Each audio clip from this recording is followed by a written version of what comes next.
ಸಬ್ಜೆಕ್ಟನ್ನು ಬಿಟ್ಟು ಸ್ವಲ್ಪ out of the box ಬಂದಿದ್ದೀವಿ. ಸಿನಿಮಾ, ಕ್ರೈಮ್ ಮತ್ತು ಕ್ರಿಕೆಟ್ ಮನರಂಜನೆಗೆ ಅತಿ ದೊಡ್ಡ ವೇದಿಕೆಯನ್ನು ಕಲ್ಪಿಸಿದ್ದು IPL. RCB ಯಾವ ರೀತಿ ಜನಪ್ರಿಯತೆಯನ್ನು ಸಂಪಾದಿಸಿದೆ ಅಂದರೆ 2026ರ ಈ ಸೀಸನ್ನಲ್ಲಿ RCBಯ ಫ್ರಾಂಚೈಸಿ ಸೇಲ್ ಆಗಿರುವ ಮೊತ್ತವನ್ನು ಕೇಳಿದರೆ ಮೈ ಜುಮ್ ಅನ್ನತ್ತೆ. ಚೆನ್ನೈ ಸೂಪರ್ ಕಿಂಗ್ಸ್ ಅತಿ ಹೆಚ್ಚು ಕಪ್ಪನ್ನು ಗೆದ್ದಿದೆ 5 ಬಾರಿ. ಮುಂಬೈ ಇಂಡಿಯನ್ಸ್ 4 ಬಾರಿ ಗೆದ್ದಿದೆ, 2ನೇ ಸ್ಥಾನದಲ್ಲಿದೆ.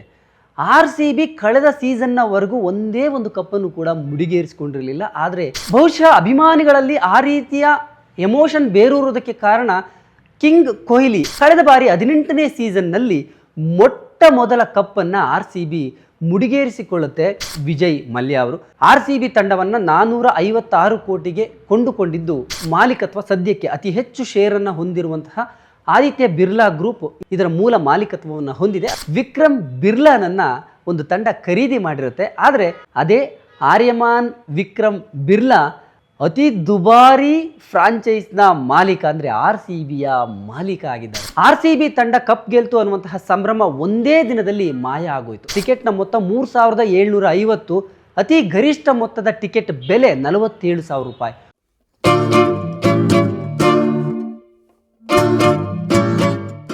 ಸ್ನೇಹಿತರೆ ನಮಸ್ಕಾರ. ಡೈಲಿ ಮಾಧ್ಯಮ ಯೂಟ್ಯೂಬ್ ಚಾನಲ್ಗೆ ನಿಮಗೆಲ್ಲ ಮತ್ತೊಮ್ಮೆ ಆತ್ಮೀಯ ಸ್ವಾಗತ. ನಾನು ಅಶೋಕ್ ದಾವಣಗೆರೆ. ಇವತ್ತಿನ ಟಾಪಿಕ್ ಬಹಳ ವಿಶೇಷ. ಯಾಕಂದರೆ ನಮ್ಮ ಸಬ್ಜೆಕ್ಟನ್ನು ಬಿಟ್ಟು ಸ್ವಲ್ಪ ಔಟ್ ಆಫ್ ದಿ ಬಾಕ್ಸ್ ಬಂದಿದ್ದೀವಿ. ನಮ್ಮ ದೇಶದಲ್ಲಿ ಅತಿ ಹೆಚ್ಚು ಸೇಲ್ ಆಗೋದು ಯಾವುದು ಅಂತ ಕೇಳಿದ್ರೆ CCC ಅಂತ. CCC ಸಿನಿಮಾ, ಕ್ರೈಮ್ ಮತ್ತು ಕ್ರಿಕೆಟ್. ಎಸ್, ಅಫ್ಕೋರ್ಸ್ ಅದು ಮೂರಕ್ಕೂ ಕೂಡ ಅದರದ್ದೇ ಆದಂತಹ ಒಂದು ಆದ್ಯತೆಗಳಿದೆ. ಸೊ ಫಸ್ಟ್ 2ರ ಬಗ್ಗೆ ನಾನು ಇನ್ನೊಂದು ವಿಡಿಯೋದಲ್ಲಿ ಚರ್ಚೆ ಮಾಡ್ತೀನಿ. ಈಗ 3ನೇ ಟಾಪಿಕ್ಕಿಗೆ ಬರೋಣ. ಕ್ರಿಕೆಟ್ ಅಂದ ತಕ್ಷಣ ಮಕ್ಕಳು, ವಯಸ್ಕರು, ವೃದ್ಧರು ಯಾರೇ ಇರಲಿ ಎಲ್ಲರ ಕಿವಿ ಅರಳುತ್ತೆ, ಖುಷಿ ಆಗ್ತಾರೆ. ಯಾಕಂತ ಹೇಳಿದರೆ ನಮ್ಮ ದೇಶದಲ್ಲಿ ಕ್ರಿಕೆಟನ್ನು ಸಂಭ್ರಮಿಸುವಷ್ಟು ಬಹುಶಃ ಸಿನಿಮಾವನ್ನು ಅಷ್ಟು ಇವತ್ತಿನ ಕಾಲದಲ್ಲಿ ಸಂಭ್ರಮಿಸ್ತಾ ಇಲ್ವೇನೋ. ಸೊ ಕ್ರಿಕೆಟ್ ಅನ್ನೋದು ನಮ್ಮ ದೇಶದಲ್ಲಿ ಬರೀ ಅದೊಂದು ಕ್ರೀಡೆಯಾಗಿ ಉಳಿದಿಲ್ಲ. ಆ ಕಾರಣಕ್ಕಾಗಿಯೇ ಅದಕ್ಕೆ ಅಷ್ಟೊಂದು ಮಾನ್ಯತೆ ಇದೆ. ಇಂಗ್ಲೆಂಡ್ ಈ ಕ್ರಿಕೆಟ್ನ ಜನ್ಮದಾತ ಆದರೂ ಕೂಡ ಅದನ್ನು ಮೀರಿ ಇದಕ್ಕೆ ಜನಪ್ರಿಯತೆಯನ್ನು ತಂದುಕೊಟ್ಟ ದೇಶ ಯಾವುದಾದ್ರೂ ಇದ್ದರೆ ಅದು ಭಾರತ. ಇಲ್ಲಿ ಕ್ರಿಕೆಟ್ ನೋಡುವವರ ಸಂಖ್ಯೆ ಅಷ್ಟು ದೊಡ್ಡ ಮಟ್ಟದಲ್ಲಿದೆ. ಹಂತ ಹಂತವಾಗಿ ಕ್ರಿಕೆಟ್ ತನ್ನ ಬದಲಾವಣೆಯನ್ನು ಕಂಡುಕೊಳ್ತಾ ಬಂತು. ಈಗ ಚುಟುಕು ಕ್ರಿಕೆಟ್ ಪ್ರಾಬಲ್ಯವನ್ನು ಸಾಧಿಸ್ತಾ ಇದೆ. ಸೊ ಅದರ ಭಾಗವಾಗಿಯೇ ಮನರಂಜನೆಗೆ ಅತಿ ದೊಡ್ಡ ವೇದಿಕೆಯನ್ನು ಕಲ್ಪಿಸಿದ್ದು IPL, ಇಂಡಿಯನ್ ಪ್ರೀಮಿಯರ್ ಲೀಗ್. ಆ ಇಂಡಿಯನ್ ಪ್ರೀಮಿಯರ್ ಲೀಗ್ನ ಒಳಕ್ಕೆ ಹೋದರೆ ಅಲ್ಲಿ ಇಂಡಿಯನ್ ಪ್ರೀಮಿಯರ್ ಲೀಗ್ಗೆ ಅಂದರೆ IPLಗೆ ಜನಪ್ರಿಯತೆಯನ್ನು ತಂದುಕೊಟ್ಟಿದ್ದು ಯಾವುದು ಅಂತ ಹೇಳಿದರೆ ಖಂಡಿತವಾಗಲೂ ಡೌಟೇ ಇಲ್ಲದೆ ಹೇಳಬಹುದಾದ ಒಂದು ಹೆಸರು RCB. ಕ್ರಿಕೆಟ್ ಪ್ರೇಮಿಗಳಲ್ಲಿ ಬಹಳ ಆಳವಾದಂತಹ ಒಂದು ಎಮೋಷನನ್ನು ಬಿತ್ತುಬಿಟ್ಟಿದೆ. ಸೊ 18 ವರ್ಷಗಳ ಈ IPLನ ಸುದೀರ್ಘ ಜರ್ನಿ ಏನಿದೆ, ಈ ಜರ್ನಿಯಲ್ಲಿ RCB ಯಾವ ರೀತಿ ಜನಪ್ರಿಯತೆಯನ್ನು ಸಂಪಾದಿಸಿದೆ ಅಂದರೆ 2026ರ ಈ ಸೀಸನ್ನಲ್ಲಿ RCBಯ ಫ್ರಾಂಚೈಸಿ ಸೇಲ್ ಆಗಿರುವ ಮೊತ್ತವನ್ನು ಅಂದರೆ ಅಮೌಂಟನ್ನು ಕೇಳಿದರೆ ಮೈ ಜುಮ್ ಅನ್ನತ್ತೆ. ಬರೋಬ್ಬರಿ 16,600 ಕೋಟಿ. ಇದು IPL ಇತಿಹಾಸದಲ್ಲಿ ದಾಖಲೆ. RCBಗೆ ಯಾಕೆ ಇಷ್ಟೊಂದು ಜನಪ್ರಿಯತೆ ಬಂತು? RCB ಏನು ಕಪ್ಪನ್ನು 4, 5, 6 ಕಪ್ಪನ್ನು ಗೆದ್ದಿದೆಯಾ? ಇಲ್ಲ. ಚೆನ್ನೈ ಸೂಪರ್ ಕಿಂಗ್ಸ್ ಅತಿ ಹೆಚ್ಚು ಕಪ್ಪನ್ನು ಗೆದ್ದಿದೆ 5 ಬಾರಿ. ಮುಂಬೈ ಇಂಡಿಯನ್ಸ್ 4 ಬಾರಿ ಗೆದ್ದಿದೆ, 2ನೇ ಸ್ಥಾನದಲ್ಲಿದೆ. RCB ಕಳೆದ ಸೀಸನ್ನವರೆಗೂ ಒಂದೇ ಒಂದು ಕಪ್ಪನ್ನು ಕೂಡ ಮುಡಿಗೇರಿಸಿಕೊಂಡಿರಲಿಲ್ಲ. ಆದರೆ RCBಯ ಜನಪ್ರಿಯತೆ ಇದೆಯಲ್ಲ, ಯಾವ IPL ಟೀಮ್ಗೂ ಇಲ್ಲ ಅಷ್ಟು ಜನಪ್ರಿಯತೆ, ಅಷ್ಟು ಫ್ಯಾನ್ ಫಾಲೋಯಿಂಗು, ಅಷ್ಟು ಕ್ರೇಜನ್ನು ಈ ಒಂದು ಟೀಮು ಸಂಪಾದಿಸಿದೆ. RCBಗೆ ಇರುವಂತಹ ಫ್ಯಾನ್ಸ್ ಇದಾರಲ್ಲ, ಅದಕ್ಕೆ ಅಷ್ಟೇ ನಿಷ್ಠರಾಗಿದ್ದಾರೆ. ತಂಡ ಎಷ್ಟು ಬಾರಿ ಸೋತರೂ ಕೂಡ, ಫೈನಲ್ಗೆ ಹೋಗಿ ಕಪ್ಪನ್ನು ಹೊಡೆದೇ ಇದ್ದಾಗಲೂ ಕೂಡ, ನಿರಂತರವಾಗಿ IPLನಲ್ಲಿ ಕಪ್ ಗೆಲ್ಲೋದಕ್ಕೆ ಆಗದೇ ಇದ್ದರೂ ಕೂಡ ಅದರ ಜನಪ್ರಿಯತೆ ಕಮ್ಮಿ ಆಗಲಿಲ್ಲ, ಜಾಸ್ತಿ ಆಗ್ತಾನೆ ಹೋಯಿತು. ಇದು ನಿಜಕ್ಕೂ ಕ್ರಿಕೆಟ್ನಲ್ಲಿ ಒಂದು ವೈರುಧ್ಯ ಅಂತಲೇ ನಮಗೆ ಅನಿಸುತ್ತೆ. ಬಹುಶಃ ಅಭಿಮಾನಿಗಳಲ್ಲಿ ಆ ರೀತಿಯ ಎಮೋಷನ್ ಬೇರೂರುವುದಕ್ಕೆ ಕಾರಣ ಕಿಂಗ್ ಕೊಹ್ಲಿ ಅಂದರೆ ವಿರಾಟ್ ಕೊಹ್ಲಿ ಅವರು ಕೂಡ ಕಾರಣ ಆಗಿರ್ಬೋದು ಅಂತ. ಯಾಕಂದರೆ ಅವರು RCBಗೆ ಬಂದು ಆಡೋದಕ್ಕೆ ಶುರು ಮಾಡಿದ ನಂತರ ಯಾವುದೇ ಫ್ರಾಂಚೈಸಿಗೂ ಕೂಡ ಆಡಲಿಲ್ಲ. ನಾನು ಬೇರೆ ಫ್ರಾಂಚೈಸಿಗೆ ಹೋಗಿ ಆಡೋದಿಲ್ಲ ಅಂತ ಅವರು ಸ್ಟೇಟ್ಮೆಂಟನ್ನು ಕೊಟ್ಟರು. ಇಲ್ಲಿಯವರೆಗೂ ಒಂದೇ ಫ್ರಾಂಚೈಸಿಯಲ್ಲಿ ಆಡಿರುವಂತಹ ಆಟಗಾರ ಯಾರಾದರೂ ಇದ್ದರೆ ಅದು ಕಿಂಗ್ ಕೊಹ್ಲಿ ಮಾತ್ರ. ಫ್ಯಾನ್ಸ್ ಕೂಡ ಅದನ್ನೇ ಅನುಕರಣೆ ಮಾಡ್ತಿದ್ದಾರಾ ಅಂತಲೂ ಅನಿಸುತ್ತೆ.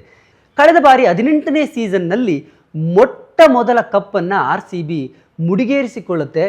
ಕಳೆದ ಬಾರಿ ಕಪ್ ಗೆದ್ದ ನಂತರ ಆ ಕ್ರೇಜ್ ಯಾವ ಲೆವೆಲ್ಗೆ ಹೋಯಿತು ಅಂತಂದರೆ, ಬಹುಶಃ ಚೆನ್ನೈ ಸೂಪರ್ ಕಿಂಗ್ಸ್ ತಂಡ ಅಷ್ಟು ಕಪ್ಪನ್ನು ಗೆದ್ದರೂ ಕೂಡ ಕಳೆದ 2 ಸೀಸನ್ನಲ್ಲಿ ಅದು ಆಡ್ತಾ ಇರೋ ರೀತಿ ಚೆನ್ನಾಗಿ ಆಡ್ತಾ ಇಲ್ಲ ಅನ್ನೋ ಕಾರಣಕ್ಕೆ ಅದ್ರ ಫ್ಯಾನ್ಸ್ ಅದು ತಂಡವನ್ನು ಟೀಕೆ ಮಾಡಿದರು.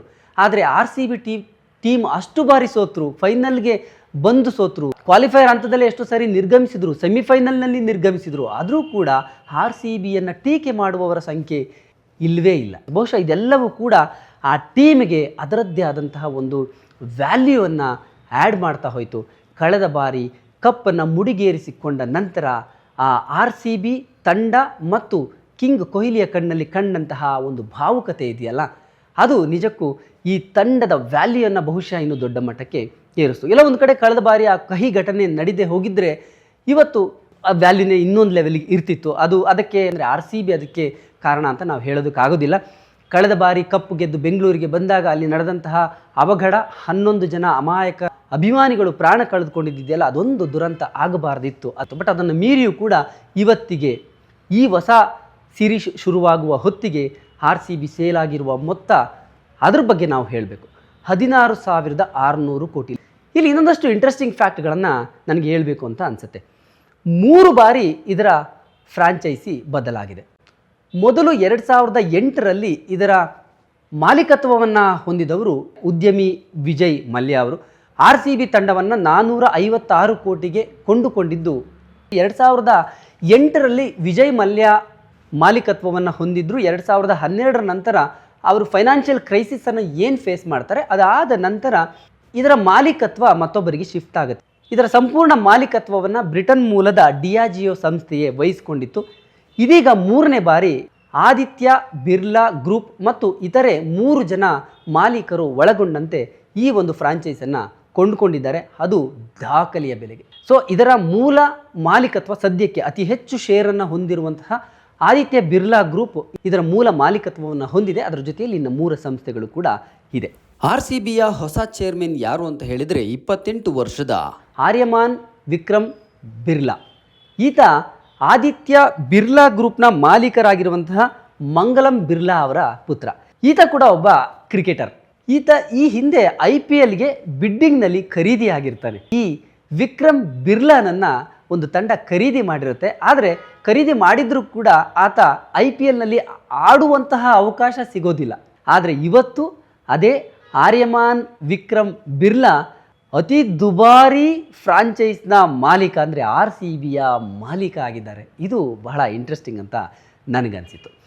ಇನ್ನು ಕೊನೆಯ ಹಂತಕ್ಕೆ ಬಂದರೆ ಇನ್ನೇನು IPLಗೆ ಕೌಂಟ್ಡೌನ್ ಶುರುವಾಗಿದೆ. ಬೆಂಗಳೂರಿನಲ್ಲೇ ಮೊದಲ ಪಂದ್ಯ ಇನಾಗ್ರೇಷನ್ ಆಗುತ್ತೆ, ಇಲ್ಲಿಯೇ ಮೊದಲ ಪಂದ್ಯ ನಡೆಯುತ್ತೆ. ಎಸ್, ಅದೊಂದು ಸೆಂಟಿಮೆಂಟು, RCBಗೆ ಇರುವಂತಹ ಕ್ರೇಜು, ಅದಕ್ಕಿರುವಂತಹ ಫ್ಯಾನ್ ಫಾಲೋಯಿಂಗು, ಅದನ್ನೆಲ್ಲವನ್ನು ನೋಡಿ IPL ತಂಡ ಈ ಒಂದು ಪ್ಲ್ಯಾನನ್ನು ಮಾಡಿಕೊಳ್ಳುತ್ತೆ. ಎಲ್ಲಿ ಇದನ್ನು ಓಪನ್ ಮಾಡಿದರೆ, ಯಾವ ತಂಡದ ಮೂಲಕ ಓಪನ್ ಮಾಡಿದರೆ ಇದಕ್ಕೆ ಓಪನಿಂಗ್ ಸಿಗುತ್ತೆ ಅಂತ. ಎಸ್, ಆಫ್ಕೋರ್ಸ್ ಅಲ್ಲಿ ಬರೋ ಮೊದಲ ಹೆಸರು ಮತ್ತೆ RCB ವರ್ಸಸ್ ಸನ್ರೈಸರ್ಸ್ ಹೈದರಾಬಾದ್ ವಿರುದ್ಧ ಇದೆ ಅನ್ನುವಂಥದ್ದು.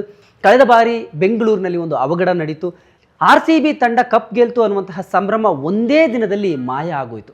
ಬೆಂಗಳೂರಿಗೆ ತಂಡ ಬಂದಾಗ ಬಹಳ ದೊಡ್ಡ ಅವಘಡ ನಡೀತು. ನೂಕುನುಗ್ಗಲಿನಲ್ಲಿ 11 ಜನ ಅಮಾಯಕ ಅಭಿಮಾನಿಗಳು ಸಾವನ್ನಪ್ಪಿದ್ರು.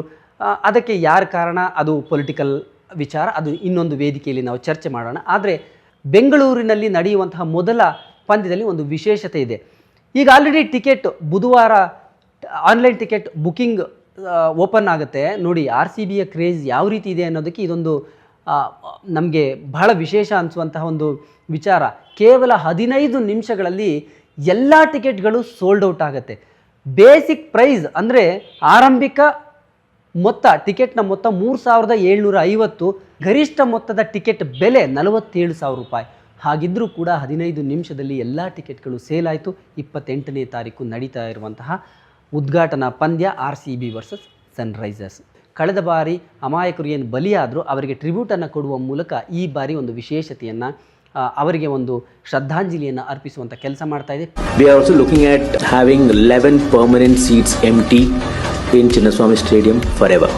11 ಟಿಕೆಟ್ಗಳು ಈ 11 ಜನ ಅಮಾಯಕರು ಪ್ರಾಣ ಏನು ಬಿಟ್ಟಿದ್ರು ಅವರಿಗಾಗಿಯೇ ನಿಗದಿ ಮಾಡಿ ಇಟ್ಟಿರ್ತಾರೆ. ಅಂದರೆ ಆ ಚೇರ್ಗಳನ್ನು ಖಾಲಿ ಇಟ್ಟಿರ್ತಾರೆ.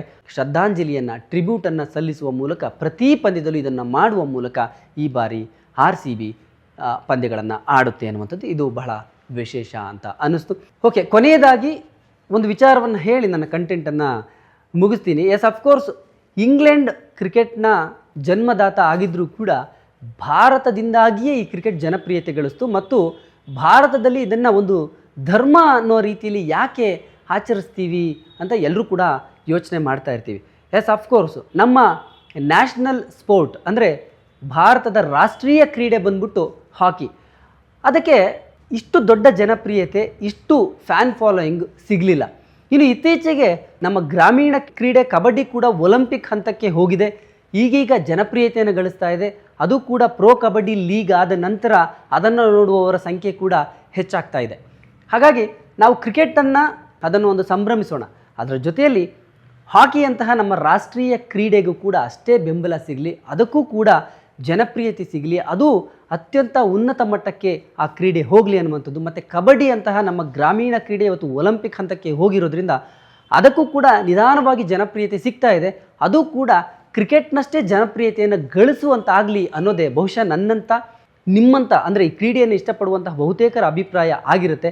ಅದು ಮುಂದಿನ ದಿನಗಳಲ್ಲಿ ಆಗಲಿ ಅಂತ ನಾವೆಲ್ಲರೂ ಆಶಿಸೋಣ. ಸೊ ಅದರ ಜೊತೆಯಲ್ಲಿ ಕ್ರಿಕೆಟನ್ನು ಕೂಡ ಸಂಭ್ರಮಿಸೋಣ. Thank you. ಎಲ್ರಿಗೂ ಕೂಡ ನಮಸ್ಕಾರಗಳು. ಈ ನಮ್ಮ ಡೈಲಿ ಮಾಧ್ಯಮ ನಮ್ಮ ಸ್ನೇಹಿತ ಸುಮಾರು ವರ್ಷದ ಗೆಳೆಯ, ಅಜಾತಶತ್ರು, ಸದಾ ನಗುಮುಖದ ವ್ಯಕ್ತಿತ್ವ, ಏನಾದರೂ ಹೊಸದಾಗಿ ಸಮಾಜಕ್ಕೆ ಕೊಡಬೇಕು, ಪತ್ರಿಕೋದ್ಯಮದಲ್ಲಿ ತನ್ನ ಹೆಸರನ್ನು ಚಿರಾಯು ಮಾಡಬೇಕು ಅಂತ ಆಸೆ ಪಡುವಂಥ ತುಡಿತಾ ಇರುವಂಥ ಉತ್ಸಾಹಿ ಯುವಕ ನನ್ನ ಗೆಳೆಯ ಅಶೋಕ್ ಅವರ ಕನಸಿನ ಕೂಸಿದು ಡೈಲಿ ಮಾಧ್ಯಮ. ನನ್ನ ಮನಸಾರೆ, ನನ್ನ ಸಂಪೂರ್ಣ ಹೃದಯದಿಂದ ನಾನು ಶುಭವನ್ನು ಕೋರ್ತಾ ಇದ್ದೀನಿ. ಈ ಮಾಧ್ಯಮವನ್ನು ನೀವೆಲ್ಲರೂ ಕೂಡ ಪ್ರೀತಿಯಿಂದ ಸಬ್ಸ್ಕ್ರೈಬ್ ಮಾಡಿ ಬೆಳೆಸಿ. ನನಗೆ ಖಂಡಿತ ನಂಬಿಕೆ ಇದೆ, ನಿಮಗೆ ನಿರಾಶೆ ಮಾಡದ ರೀತಿಯಲ್ಲಿ ಒಳ್ಳೊಳ್ಳೆ ಕಂಟೆಂಟ್ ಓರಿಯೆಂಟೆಡ್ ವಿಷಯಗಳನ್ನು ನಮ್ಮ ಅಶೋಕ್ ಅವರ ನೇತೃತ್ವದಲ್ಲಿ ಈ ತಂಡ ಕೊಡ್ತೇನೆ ನಂಬಿಕೆ ಇದೆ. ನಾನು ಅವ್ರ ಜೊತೆ ಕೈ ಜೋಡಿಸ್ತೀನಿ, ನೀವುಗಳು ಕೂಡ ಅವ್ರ ಜೊತೆ ಕೈ ಜೋಡಿಸಿ ಒಟ್ಟಿಗೆ ನಮ್ಮ ಡೈಲಿ ಮಾಧ್ಯಮವನ್ನು ನಾವು ಬೆಳೆಸೋಣ. ಧನ್ಯವಾದ.